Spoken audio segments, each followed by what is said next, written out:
एक शख्स ने चिड़िया पकड़ने के लिए जाल बिछाया। इत्तेफाक से एक चिड़िया इसमें फंस गई और शिकारी ने उसे पकड़ लिया। चिड़िया ने इससे कहा, ए इंसान, तुमने कई हिरन, बकरे और मुर्ग वगैरह खाए हैं, उन चीज़ों के मुकाबले में मेरी क्या हकीकत है? ज़रा सा गोश्त मेरे जिस्म में है, इससे तुम्हारा क्या बनेगा? तुम्हारा तो पेट भी नहीं भरेगा। लेकिन अगर तुम मुझे आज़ाद कर दो तो मैं तुम्हें 3 नसीहतें करूंगी जिन पर अमल करना तुम्हारे लिए बहुत मुफीद होगा। इनमें से एक नसीहत तो मैं अभी करूंगी, जबकि दूसरी इस वक्त जब तुम मुझे छोड़ दोगे और मैं दीवार पर जा बैठूंगी। इसके बाद तीसरी और आखिरी नसीहत इस वक्त करूंगी जब दीवार से उड़कर सामने दरख्त की शाख पर जा बैठूंगी।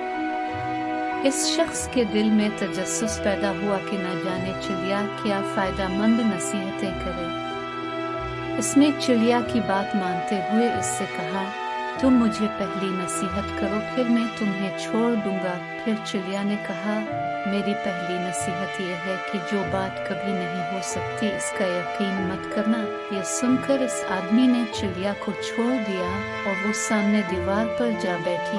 फिर बोली, मेरी दूसरी नसीहत यह है कि जो बात हो जाए इसका गम न करना।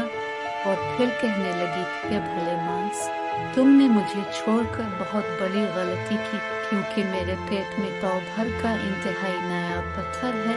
अगर तुम मुझे ज़ब्ह करते और मेरे पेट से इस मोती को निकाल लेते तो इसको फरोख्त करने से तुम्हें इस कदर दौलत हासिल होती कि तुम्हारी आने वाली कई नस्लों के लिए काफ़ी होती और तुम बहुत बड़े रईस हो जाते।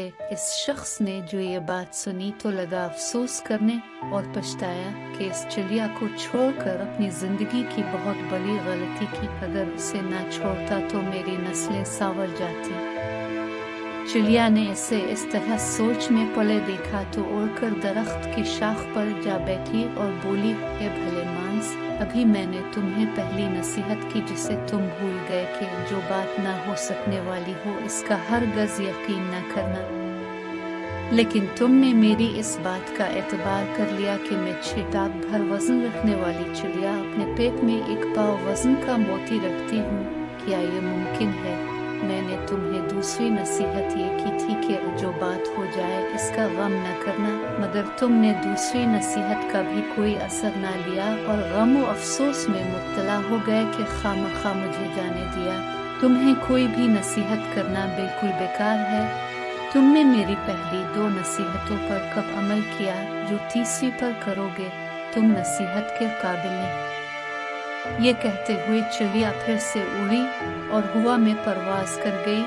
वो शख्स वहीं खड़ा चिड़िया की बातों पर गौर और फिक्र करते हुए सोचों में खो गया। हासिल कलाम ये कि वो लोग खुश नसीब होते हैं जिन्हें कोई नसीहत करने वाला हो। हम अक्सर खुद को अक्लमंद समझते हुए अपने मुखलिस साथियों और बुजुर्गों की नसीहतों पर कान नहीं धरते और इसमें नुकसान हमारा ही होता है। ये नसीहतें सिर्फ कहने की बातें नहीं होती कि किसी ने कह लिया हमने सुन लिया, बल्कि दानाई और दूसरों के तजुर्बात से हासिल होने वाले अनमोल असासे हैं जो यकीनन हमारे लिए मशनरा साबित हो सकते हैं अगर हम उन नसीहतों पर अमल भी करें। इस कहानी को अपने दोस्तों के साथ शेयर करें और हमारे चैनल जूनियर टाइम को सब्सक्राइब करना ना भूलें ताकि आप हमेशा ऐसी मुतासिर कुन कहानियाँ सुन सकें। शुक्रिया।